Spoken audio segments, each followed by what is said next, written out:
Good morning, everyone, and thank you for joining us on Morning Markets.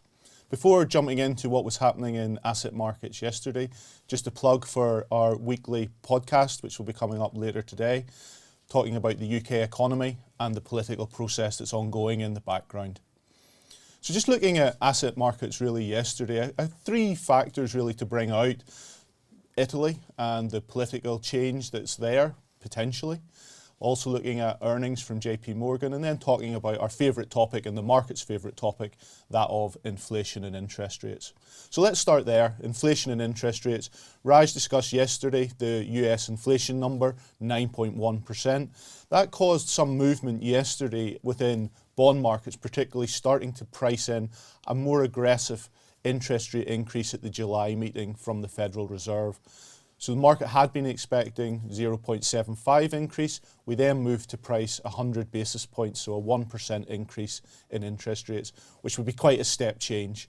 Over the course of the day, however, that changed. There's a number of Fed governors, those that have voting at the next meeting, really playing down that and saying that 75 basis points or 0.75% was sufficient in their view. So that changed how the market was viewing that and brought a little bit of stability back into the short end of the US Treasury market.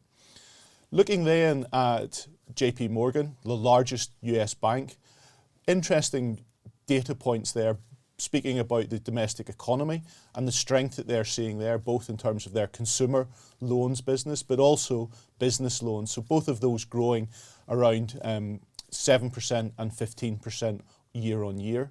More importantly, no indication that there's a decline in credit quality or non-performing loans for the bank, which is a really important indicator.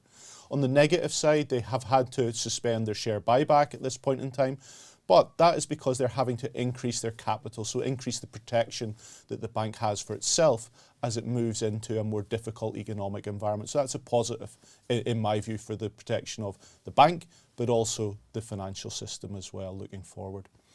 The other thing from yesterday is really the politics in Italy, and it's something that does come up on a pretty frequent basis in terms of political change. We saw Mario Draghi, the Prime Minister, resigning from his coalition government. The President saying, sorry, Mr. Draghi, you can't leave at this point in time. Let's go back and have a discussion to see if we can get agreement on how to move forward with the coalition that you've formed. That has to be achieved really by Monday or Tuesday of next week. If that's not the case, Italy moves to another electoral cycle. That's something that the market doesn't really want to see at this point in time. That was evident yesterday. Italian equities falling around 3%, Italian sovereign bond yields moving out as well, and contributing to the weakness that we saw in the euro as well. So something to watch and something that we will certainly update on next week. This morning we've had a bit of data from China, really highlighting a couple of those things that we've discussed over recent months. The challenge that the lockdowns have brought, so GDP, whilst avoiding a negative GDP number, was relatively weak for the second quarter. Rays of hope, we saw industrial production and retail sales both accelerate for June. So that's a positive, and that speaks to that ongoing change in policy direction in China. I'll leave it there, but please do join us later today for the podcast and next week for more on what's happening in Italy. If you're interested in taking your investing to the next level, or would like to know more about the options available to you when you retire, then download our free guides to ISAs and pensions. These are available in the video description below.